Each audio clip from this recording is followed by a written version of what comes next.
Hello, good afternoon, at least for those of us in the U.S. Welcome to ABPMP webinar regarding CBOC Chapter 10, which is BPM Technology. I'm Rod Moyer. I have about 25 years of process improvement with a concentration in the BPM area over the last several years. And I'm going to be your moderator for this meeting.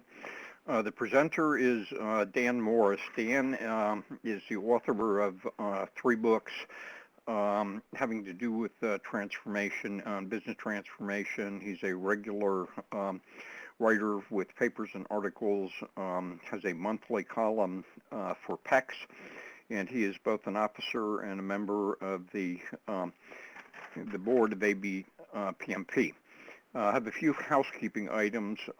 First, we asked that all the participants have their phones on mute.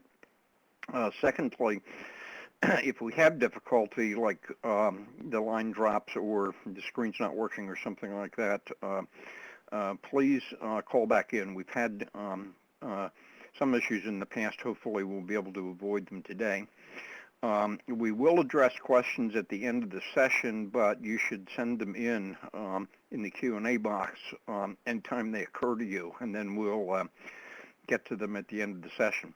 If we don't have time enough to answer all the questions during the scheduled hour, we may be able to run over a little bit if people can stay on to continue the chat. This presentation is being recorded. It will be available on ABPMP's website to members. It takes about a week to get up there. I also have a couple of announcements. The first is that this is the final CBOC overview in that series. All the webinars are available to members and they can be accessed online. There will not be a webinar in December, but they will begin again in January.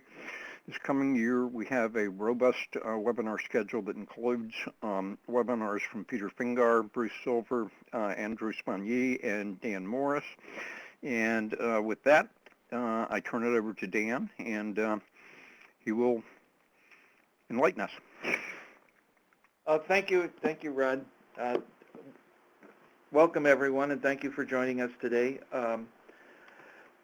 And the Chapter 10, which is BPMS or BPM Technologies, it's written by 2 people, myself and Mark Sharsig.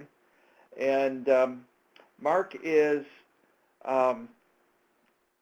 the author of several articles on BPM. He's one of as I said, the co-author of this chapter. He has also been a senior manager with Accenture, focusing on BPM. He's an adjunct professor for BPM and a member of ABPMP's Philadelphia chapter board. In addition to Mark, we were fortunate in having Dr. Matthias Kirchmer put together the introduction to the chapter. And Dr. Kirchmer is the managing director of BPMD. Before starting BPMD, Matthias was a managing director at Accenture for business process management. He's also the author of 6 books and over 100 papers and articles. And Matthias is also an international speaker. So we were fortunate in having him join us by writing the introduction to the chapter.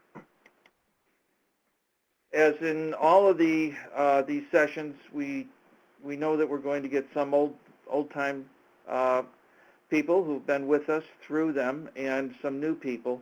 For those new people, the old-timers have seen this in most of the chapters, this slide. It's really meant to let everyone know the lengths that ABPMP went through in order to make sure that the common body of knowledge is accurate, complete, and should be hopefully useful to everyone. We have the chapter authors. In addition to that, we've had 3 different review committees that have been involved in that. Each of the review committees has taken on a little bit different role in the review. Some were chapter reviewers, then those rolled up to the full CBOC review. So the CBOC has been well vetted by experts in the field, people who are certified business process management professionals. They've gone through the certification program at ABPMP and have all earned that certification. Now, today we'll be looking at the technology that supports BPM, and that technology is a real game changer in my opinion. I've been involved in IT and in business now for over 30 years, and in the olden times we could only dream of the capabilities that we have right now with the technology that's available. But it's fairly new, it's evolving rapidly, and because of that, we find that it's often somewhat underutilized and somewhat misunderstood even by the people who are using it, and in some cases by the people who are selling it. The biggest advantage that we find in this technology, especially, the biggest advantage we find in this technology is really the foundation that it provides for flexibility, and through that foundation, once these models are set up, we can evolve and we can change very rapidly. And that's really the main advantage, is that ability to be flexible, and the ability that it gives us to not only change rapidly, but to start to build out from project to project, model to model, information to information, to ultimately put together an enterprise view of how the process, first of all, what the processes are, and then secondly, how they interact in the company. And once that is all together, you have a very different way of looking at the company and looking at how it can evolve, how you can change it to increase essentially your ability to compete. And today in our discussion, I'll be looking really at providing a high-level view of the technology. Getting down into the weeds and into details, would probably take a couple, 3 days. So the objective is really today to provide a foundation, a broad level overview. And Rod, what I was afraid would be happening is happening. So if you could control the screens, I would appreciate it. So we'll move on to looking at BPMS. And what is it? There are different types of technology that supports BPM itself. They range from simple modeling tools to document management tools like FileNet to advanced BPMS tools. And in the modelers, we have things like Visio and Casewise that work great. In fact, some of them, like Visio, is now front-ending some of the BPMS tools. In addition to the modelers, we have rules engines, which are really places where you can define the rules that govern, support, guide the business operations. And there are standalone tools like iLog, Corticon, Tibco has tools, JBoss. And then you get into the more sophisticated tools. A lot of them have integrated, they all have essentially, the BPMS tools have integrated rules engines as well as modelers, and we'll talk about that in just a little while. But these are tools like IBM's BPM, Pega, Savient, Appian, Oracle's tool, Metastorm, Global 360, and the list goes on and on. So there's quite a robust technology environment, and the probably as a foundation for the discussion, it's interesting that these tools, the BPMS tools specifically, which is where we're going to focus in today's discussion, those tools form a new type of environment, a new type of business operating environment. Not only a technical environment, but a business operating environment, because the models and the information, we'll talk about that a little more in just a minute, are used to generate the applications that are used. And when you log into starting to do your job, what you're really doing is logging into this BPMS environment, and you start to then execute these programs by moving through that environment. And the business models determine how the systems are going to let you move through that environment. So it forms a new kind of integrated business operation, IT, database, and a couple other things in environment that you're working within. The systems that are generated have a lot of capabilities, but they also need to tie into external systems. And so you'll have an augmentation of these systems with internal programs. At times you will have external little modules that you have to give additional capabilities. At times you'll interface and link to legacy applications for additional capabilities. Today we're seeing people, some of the systems can generate mobile applications, some can't, but those BPMSs that can't, you can still link to those mobile apps. So we have a very different, a very rapidly evolving type of support mechanism here. And the whole thing really is predicated on the context, which is the business models, and then the logic, which are defined through the rules that are then stored in the rules engine.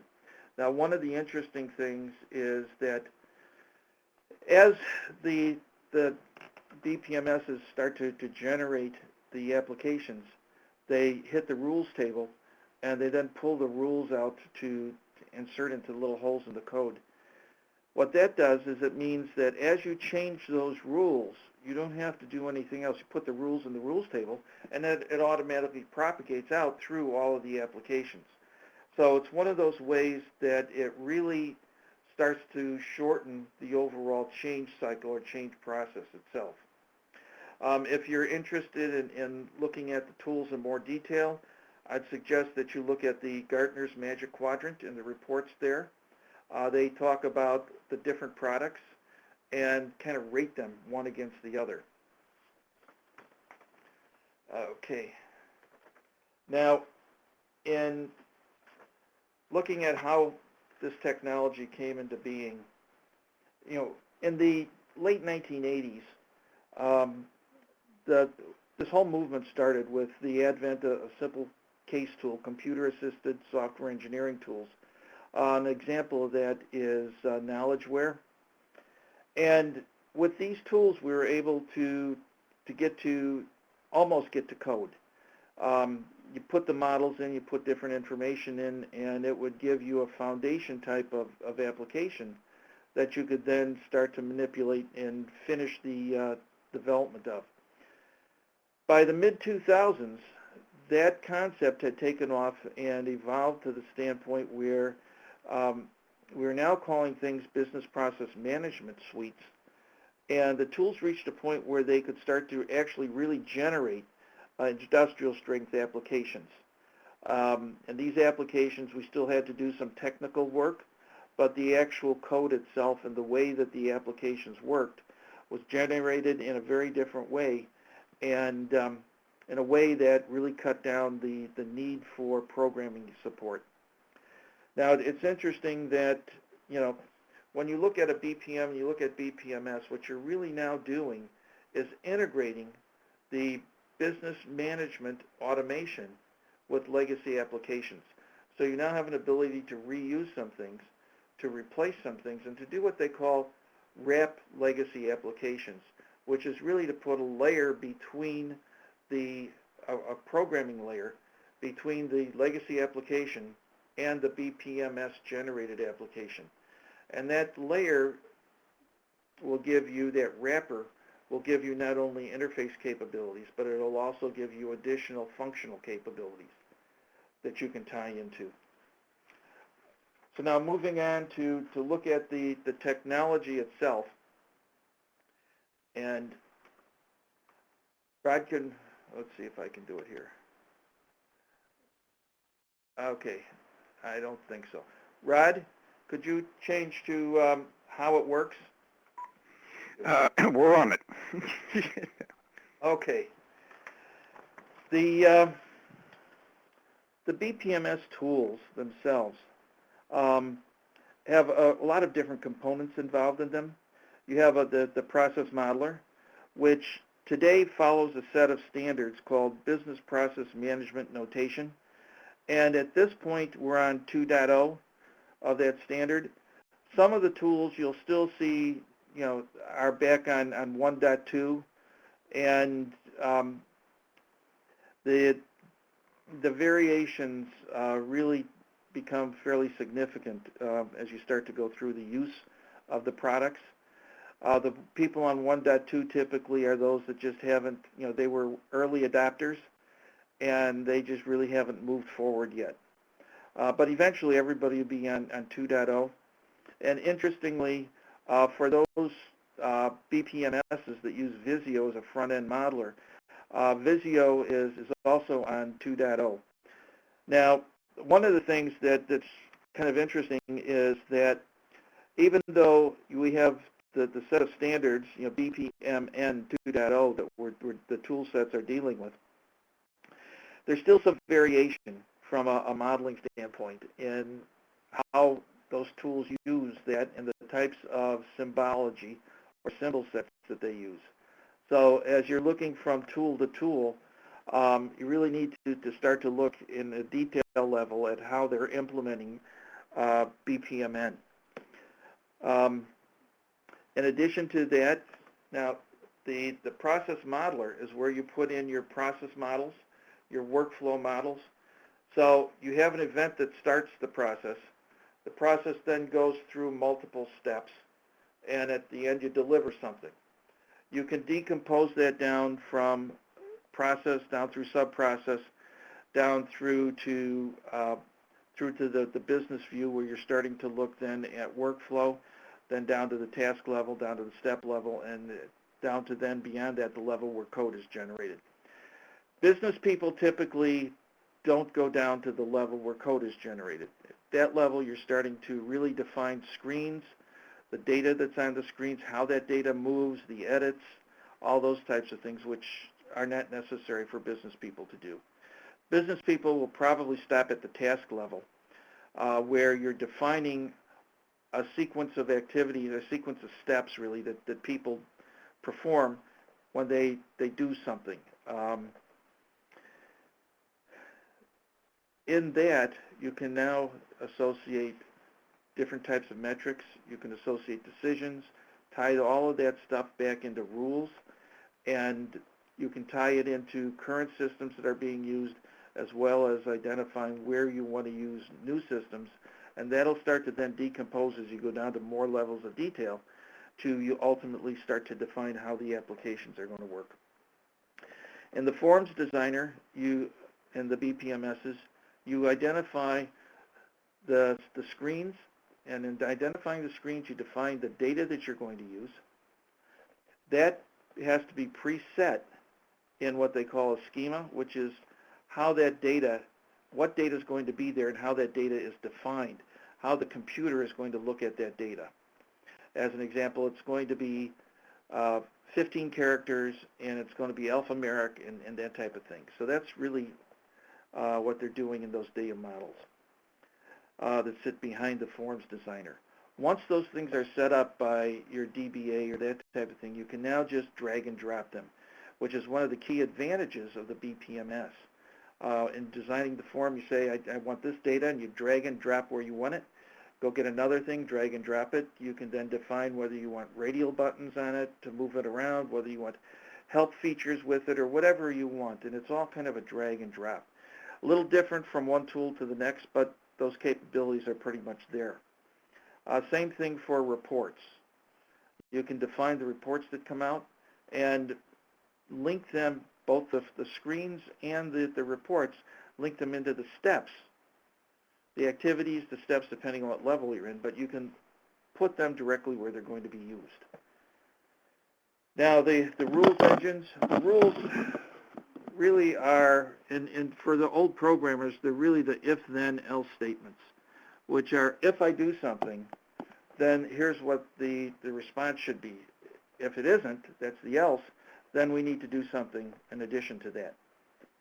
Those rules are defined by the business guys that are associated with each of the activities or steps, depending on the level that you're at, that you're dealing with, and then translated by the developers and put into the rules engine.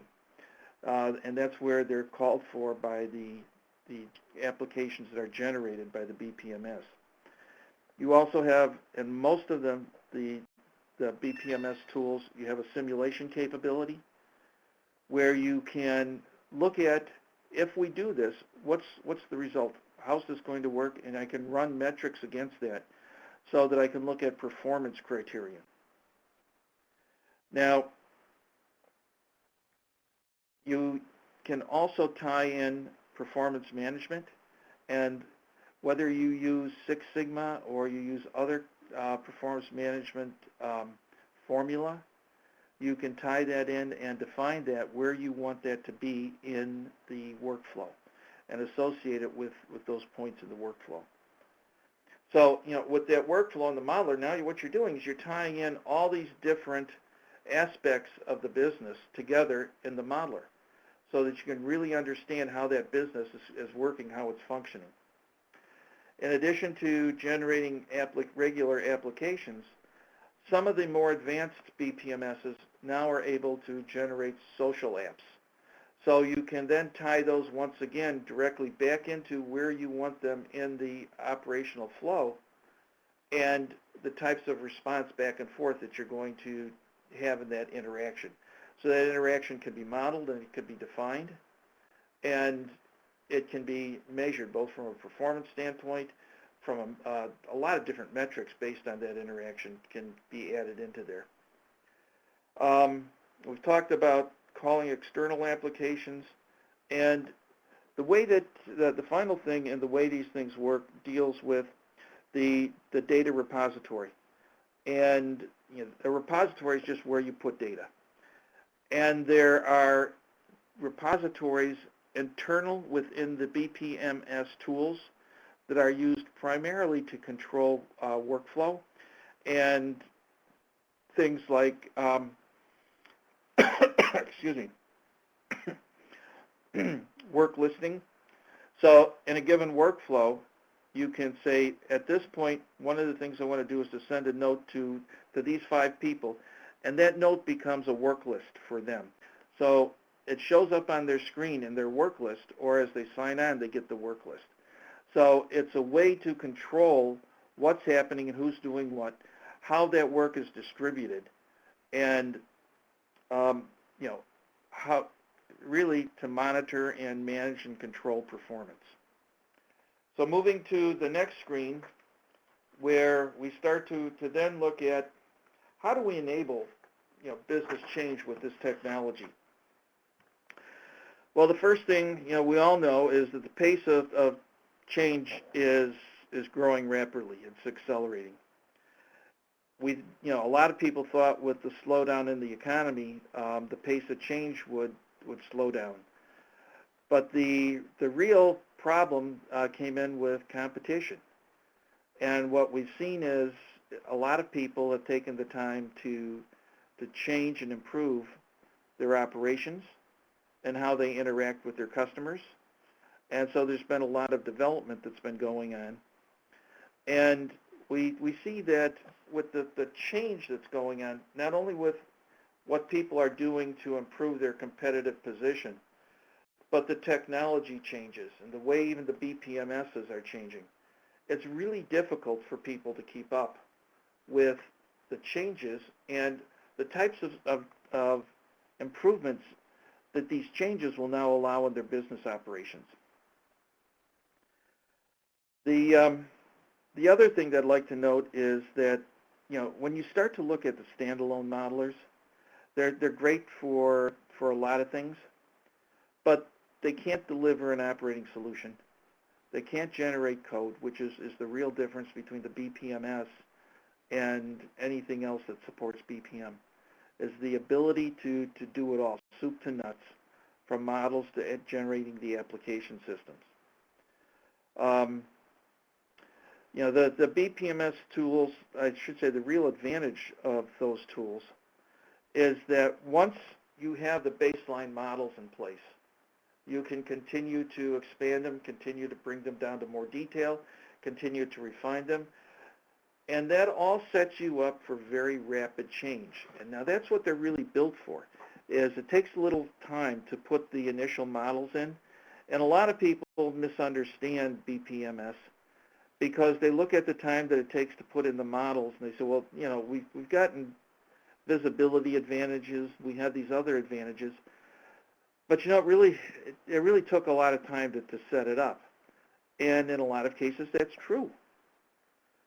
But now comes the real advantage of BPMS and the ability to evolve, the ability to simulate change, and the ability to do that very quickly, low cost, low risk, and start to look at how you can control the evolution of your business operation and controlling that evolution jointly between technology and the business activity and business operation itself. Because one of the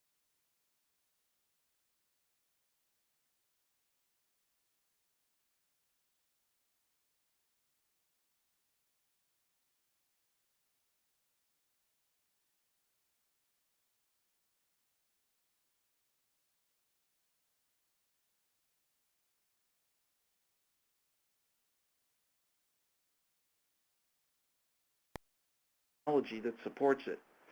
Now today, that's really not the case in most organizations. The systems are independent of the business. So they certainly support it.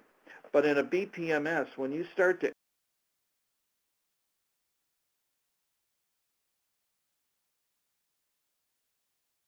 execute the business operation in the technology itself, it creates a very different collaborative environment.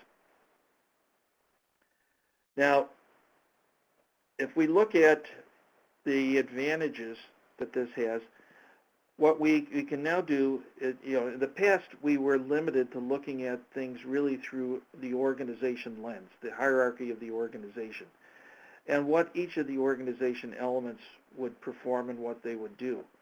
Now through these modelers, we can tie that together and we can look cross-organization at process, and we can truly get to process management. Because first of all, we're identifying it. Second of all, we're identifying who's involved in what pieces of it, so that as we start to look at it and its performance, we can have a very different understanding of where problems are occurring, where things are ineffective, where things are inefficient. Then we can then move that down and push change down into the different organization units, still controlling how it all ties together. And that's one of the advantages of the BPMS. Now, if we move on to the next slide, we can see that some of the capabilities that we have in generating applications, monitoring workflow, those things are really a breakthrough. Because now, as we understand the processes and how those applications build from business unit to business unit to business unit, as we move through that process, we can have a real different look as to how these applications function, how the data flows through that overall process, how we can control the quality of that data and the quality of that flow as it transforms and moves from one organization to the next. In doing that, we can now have a very different type of performance monitoring, and we can put in different types of performance management, measurements, evaluation, analysis, and we can now start to have a very different type of dashboard to, to look at not only controlling the timing and making sure things happen where we want them to do, but we can also do what we call defining breakpoints, where are things where we define or we identify problems, and in that we can start to push that back upstream and put in monitoring to make sure that nothing ever really happens at those breakpoints and it now flows through okay. We can put in all kinds of different things to help us control at a level that we were never really able to control the operation before. Simulation lets us start to take advantage of asking what if. And I would submit that you can't really hit innovation without simulation. When you're innovating, what you really at that point need to do is say, if I do this, what's the probable outcome? Simulation helps you look at that and helps you identify what the probable outcome on the organization is going to be. Rules, and really gets at this point into things as different reporting requirements change from the government, as different, we'll say rules, regulations, different things that you have to be concerned with change. All you right now really need to do in a BPMS environment is to change the rule, and it automatically propagates out to all of the places where that rule is used. You also can have different versions of the rule, but it gives you the ability to control change in a very different way. I tell people in healthcare, hospitals, provider side, that if we would have had the hospital modeled when HIPAA came out, we could have really completely implemented HIPAA in no more than a month, most of it in a week or two, simply because we'd know everything that would be affected, we'd know how it would be affected, and we could change the rules that govern how that work is done. So it gives you a lot of capability that you really just don't have today without it. It also, though, requires a different type of interaction between IT and the business, or the business and the clinical, or the business and the manufacturing groups. It forces a closer collaboration between all of them because they now all have to work together because they're all part of the same process. And if you're looking at process management, what you're always doing is looking for the weakest link, looking for where problems exist so you can fix them. So it forces the IT side to learn a little bit more about the business, and it forces the business side to learn a little bit more about how a BPMS works. Certainly they don't need to be technicians. That's not where I'm going with this. But they really need to understand what the tools are, what the capabilities are, and how this all works. So in putting together solutions, you can leverage the appropriate things. Now, we talk in the CBOC also about the communications carriers, which we get down into service-oriented architecture, the enterprise application integration, and enterprise service bus. And essentially, I really don't have time to go into them in a lot of detail today, but those are down at the communication level, and they really provide a lot of flexibility in how you interface legacy applications and how you interface BPMS applications to the legacy applications, and then how it all fits together. And the BPMS environment, along with this advanced communication environment, really gives you a lot of capabilities and an ability to do things much faster than you could have before or could without them. Moving on to the next slide. Eventually, where's this really going to go, and how's it really going to work for you? The first thing that I would suggest in looking at how it could work for you is, gaining an understanding of what is capable now that you have a BPMS environment. And a big part of that deals with going beyond the use of a BPMS for a single solution that IT is going to build. BPMS is so much more than that. It really allows you to have a very different type of an operation. So the first thing that really needs to happen is that there needs to be a group in the organization, a group in the company, that takes the time to really understand the capabilities and then be a little creative in looking at what does that really mean and how can you really use that to help advance your business operation, and most importantly, even more than cost containment, is your ability to compete. As the market starts to open up, as things start to change even more rapidly with global competition, how do you respond to that? Are you able to respond to that? What's the timing of that? And all of these things change in a BPMS environment, or at least they have the ability to change in a BPMS environment. If you're going to put together and base that change on an end-to-end view of the processes, one of the things you're going to have to start with is understanding where this is going to go and what you need to get out of it.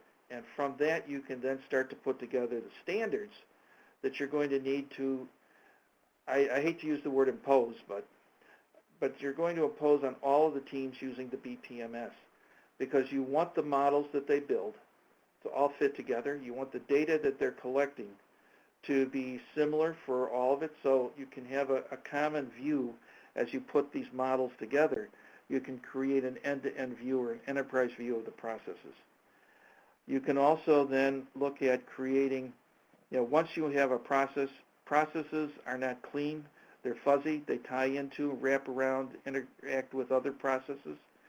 So you can pretty much understand how that all works and control all that if you have the right standards in place in order to govern those models.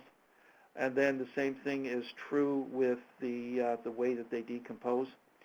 In addition to standards, you really are going to have a common vocabulary, and you're going to have to make sure that that vocabulary is defined and enforced.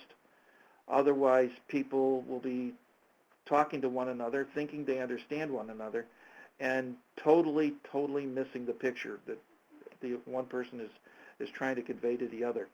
And as an example of that, I like to use the word process. If you look up process in places like Business Process Incubator has a dictionary, you find like a dozen, 12, 13, 14 different definitions of process. And to me, when you have that many definitions, it means that you have no definition, because you can use it in so many different ways. People think they know what you're talking about, but really have no idea of what you said. So you need to control all of that, and then the baseline models at that point, once you have them in place, become the foundation, the base for very, very rapid change, but that rapid change is based on reuse of that information and a modification of the information that's already there in those models. So you're dealing with the delta at that point and identifying things based on that delta. But one of the keys, even though we're talking about tools, a BPMS project is not a technical project. It's BPMS supports BPM. So it's a business project. And we find where it becomes solely a technical project, where the business people really can't or refuse to really give the time that's necessary to make this thing successful, it's still hit or miss. So if you have the collaboration, the integration of the people from the business side as well as the technology side that you need, at that point you have the foundation to succeed, but it really has to be collaborative with the business, not the technology, with the business side driving the requirements, driving how they want that business to work, and then the BPMS generating the applications to make it work. The simulation allows you to say, okay, how can I make it work better? And so before or even after it's been deployed, you can continuously look for ways to improve it, and then very quickly, without a whole lot of pain, make those changes and implement those changes. Now, we move on to the next slide. The thing that makes this all come together is governance. Without governance, everybody's pretty much going to do what they want. And we learned in the 70s and 80s in IT that without the appropriate governance, you're going to have a wide variation on quality. And you're going to have a wide variation on the way things are done. And a good example of that in, those of you who are familiar with programming is documentation. Without governance, a lot of places have no documentation. Some places have documentation embedded in the code, and other places have reasonable documentation, and everything in between. And that's within one company. So the governance makes sure that everything is done in a consistent manner, in a way that allows you to make your life easier in the future and not just push problems down the road. Governance, though, is always it's always a balancing act of control versus freedom. You don't want to control things so tight that nobody can really get anything done. So it's always a trade-off, and that trade-off point will change in different companies based on, frankly, the quality of the IT staff and how rapidly or quickly that IT staff turns over. And in BPM, it'll be the same thing on the business side. If your knowledge is walking out the door, you have some problems, and so you need to control things differently. The governance, the adherence to standards, the adherence to approach and control, the adherence to the data that's going to be collected and how that's going to be looked at, how it's going to be used, and then the way that different participants interact with each other is all controlled. So your governance capability kind of sits at the middle of all of this activity that's happening around it and make sure that it all happens in a consistent way. What the output or outcome of reasonable governance is consistency. You need to be able to count on success. It has to be reliable. You have to have good data quality. When you're looking at spending money on things, when you're looking at what's going to give you advantage, when you're looking at everything from cost control to the quality of your products, whatever you're using to control that and whatever you're using to essentially monitor it, you have to be able to rely on. That data has to be there, that control has to be there. In order for that to happen, you need a knowledgeable group on what BPM is, what BPMS is all about, rules engines, the different things that we've talked about today.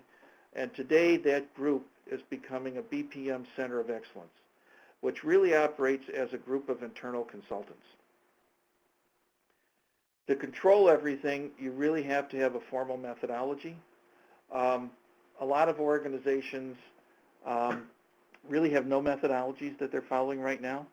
Some have tried to apply their IT methodologies, agile methodologies, and they're better than nothing, but they don't work that well in a BPMS environment. We also find that the methodologies that the BPMS vendors provide aren't all that good. They're good on the technical side, but as you get to the business side, they're really not all that good. The methodologies themselves really need to pull both sides together and really need to start controlling all the things that are around it, whether it's business architecture, enterprise architecture, data architecture. That all becomes part of it, needs to be controlled through that methodology itself. And then last but not least, the standards that govern everything that goes on, so that you have the ability to pull everything together.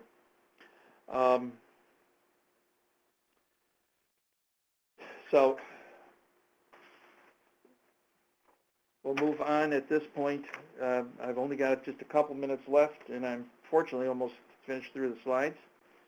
But this is actually it's a topic that when we look at the CBPP, Certified Business Process Professional overview courses on technology, we take a couple days. So we're trying to give a real quick overview on this, and hopefully we're doing it some justice. The BPMS technology is evolving. It's evolving rapidly. It's been interesting to watch the different vendors leapfrog one another. And it's been interesting to look at the different philosophies and concepts as to how these things need to work and how they're evolving. They seem to be evolving towards a common point, although they're taking very different paths to get there. Some of the tools are based on document management. Some of them are based on rules management. Some of them are based on modeling. So they're all going to, we predict, come together, and the commonality between them all is really increasing almost daily. But then so are the differences. Some of the, as an example, some of the BPMS tools today will generate social applications and some won't.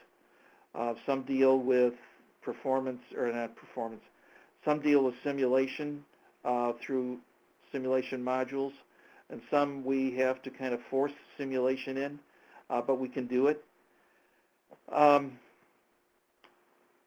They're all moving, whether, we're looking at cloud use, social networking. A lot of different philosophies are coming out on, how these tools are used and how they're supported and what they can generate, what they can do. And whether it's cloud-based or it's based in your own servers, those are things that as you start to look at buying BPMS, your technology side, your technology group needs to start to take into account, because the security concerns as well as use concerns become significant depending on how the tool is supposed to be used and how the vendor can support use. And that's part of that BPM and BPMS strategy that I mentioned earlier in the discussion. What we're getting to is dynamic business applications, which are really applications built to change. We understand from history that the change is coming more rapidly than ever before. So why build support that can't change easily? Where BPMS is taking us is really to that flexibility, that rapid change, both the business and the IT side. And those are dynamic business applications. So we've looked at that. Also, it's worth noting that there's a difference between the types of things that you want to generate and some things that you may just want to buy. There are core applications, financial applications, that type of thing. A lot of the things in your ERPs that, why generate?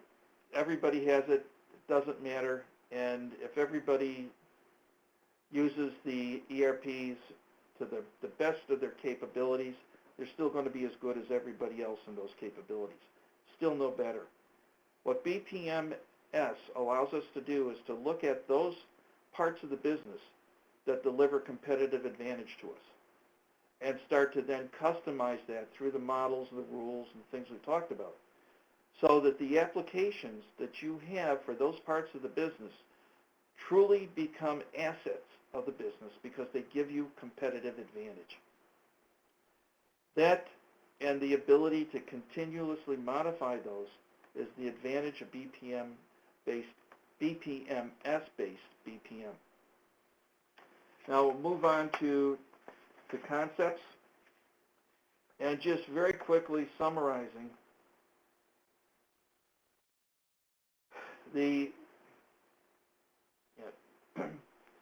a couple of key points really deal with, few companies really understand today the real capability of BPMS supported BPM, where this is all going, what it's ultimately going to allow them to do, and the flexibility that it's going to give them.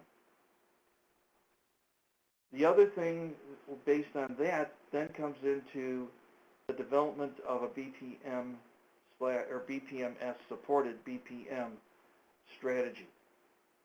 And moving the way that the business works today in those areas that you need flexibility, those areas that are going to give you competitive advantage, moving them to this type of technology so that you gain that competitive advantage, that you really have that in place.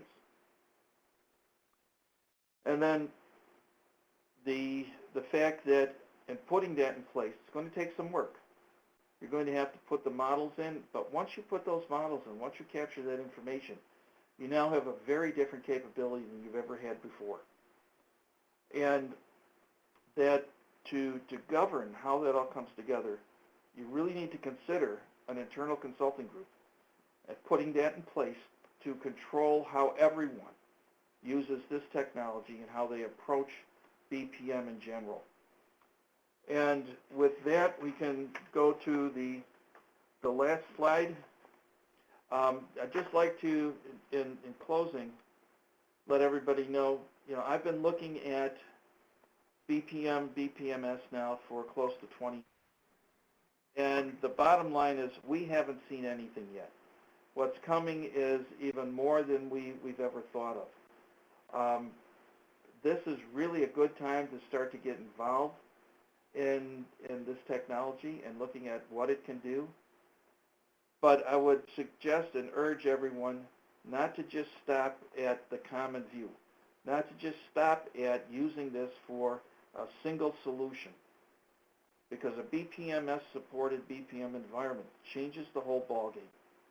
And I'd be happy to talk to anybody about that in more detail if you'd like.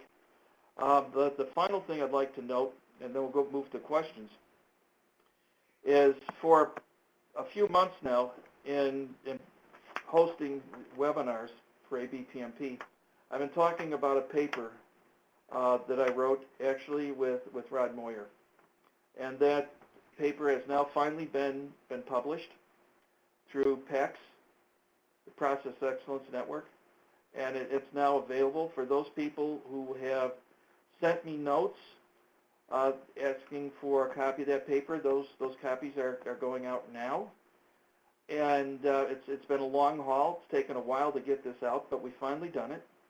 And anyone else who would like a copy of the paper, it deals with evolving your business to optimum and then keeping it there. So if you'd like a copy of the paper, please send me a note or give me a call, and we'd be happy to send that out to you. That is, how large are these simulations? How large are the simulations? Yes. I've seen the simulations really actually of all sizes. You can look at simulating pieces of workflows in a different business unit, the entire workflow of the business unit, or you can also use the capability to look at entire processes. And that's part of the strength of it, is that you don't need to use it in any specific way, looking at any level of abstraction. You can use it to look at the different things that you're dealing with and at the level that you're dealing with them at. So there's no standard answer to that. It's, you can look at it, you can use them in a variety of ways, just depending on the thing that you're trying to look at. Okay, there's a related question that also asks whether these simulations work on healthcare as a system. They can. There's no reason that they can't. I personally haven't used them in that way, but, well, actually, we kind of did. There was a while ago, we looked at bed management, and when we looked at it as an entire process, at that point, we were able to start to do some simulation, and based on that simulation, we put together dashboards. So you can use it, yes, in healthcare, certainly. Okay, here's a, can you please explain a bit better the difference between core processes and the processes that provide competitive advantage? they'll change for each company, but generally speaking, HR is a core. It gives you no competitive advantage. Accounting, all accounting follows generally accepted accounting principles. So that really is core as I'm defining it, gives you no advantage. Legal would be the same type of thing. Sales can go either way, but sales tracking itself doesn't give you a competitive advantage. So those types of things I'd look at as core. The types of things where you interact with customers, as like in an insurance company, claims processing can give you a competitive advantage. In most organizations, things that deal with customer service. So there are a lot of things that can give you customer advantage, or market advantage. But they'll vary from industry to industry. As an example, they'd be very different in pharma than they are in insurance. But the key is that people look at the different processes and they look at the pieces of the process and they start to identify, and it'll be an evolution, but you start to identify those things that are, first of all, customer facing. And then secondly, those things that you believe would bring a customer to deal with you as opposed to chase them away to deal with a competitor. And that really, in manufacturing would include on-time delivery, so that gets into, the whole, okay, I'm having a word, logistics, the whole logistics process. But, there are different things in different industries is the bottom line. Okay, the next question is, are the BPM suites ready for business process case management? Yes. Okay. The bottom line is, the answer is yes. I mean, we could elaborate, but the answer is yes. Okay. Wait, I'm not sure. Okay, I didn't skip one. Okay, ERPs are important. BPMSs are helpful. BPM is critical for business. Who shall be first, the eggs or the chicken? Could you read that again, please? I got Sure. the eggs and chicken. ERPs are important. BPMSs are helpful. BPM is critical for business. Who shall be first? Who shall become first? Okay, I understand now. It's interesting. A lot of the ERPs have BPMS tools embedded in them. So, like SAP, I believe, has Eris embedded in it, and they're used to help define, as you're putting the ERP in, they're used to define how that ERP is going to be configured and how it's going to work. So, it's kind of like we had ERPs growing up, and we parallel had BPMS growing up.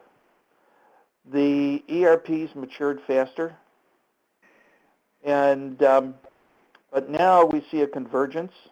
A lot of the rules capabilities in the ERPs came out of BPMS. A lot of the implementation capabilities in ERPs are BPMS tools. So, it's an application of how those tools can really change the way that systems are built, the ERP systems, and, how they're then modified and maintained. And it just shows you their flexibility, actually. I don't suggest really changing, could you use a BPMS to regenerate an ERP? Absolutely. You can generate anything. Once you define the way that you want it to work, the workflow, and the rules and the data, I mean, essentially you have it.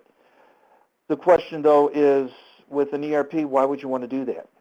That's why I say that the real focus should be on those things that are external to the big ERPs, or in healthcare, the healthcare information systems that you have in place, and deal more with those types of things that are problems.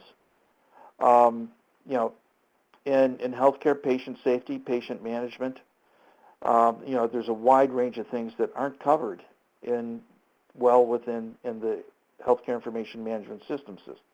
And same thing with the ERPs, and same thing with the sales systems. So, you know, it's not a question of should one or the other be used. They both need to be used, but they need to be used for different things.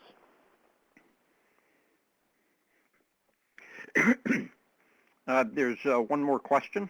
Do you know of a mature case study integrating Six Sigma and a BPMS? Is there a particular software that is better for this?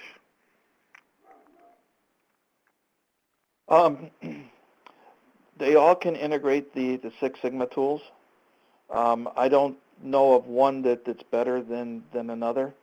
A lot of the big companies where you have a commitment to Six Sigma and a commitment to BPMS, you'll see they start to integrate the two, because what you can do in the work stream is you can call in and execute the the Six Sigma monitors, and you know, have that information then flow across that link into those monitoring tools and start to give you all that analysis.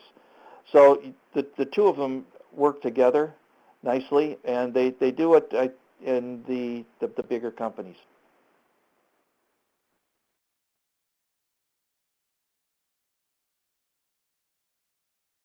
That's all of the questions that are here, Dan.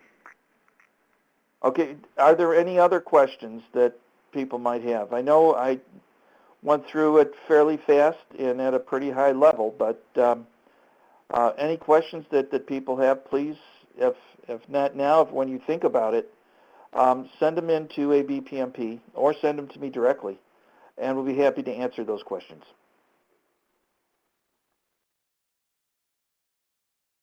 So at this point, unless there are more questions coming in, Rod? I don't see any new ones. Okay, well, I'd like to wait. then... Hold on. Okay. Oh.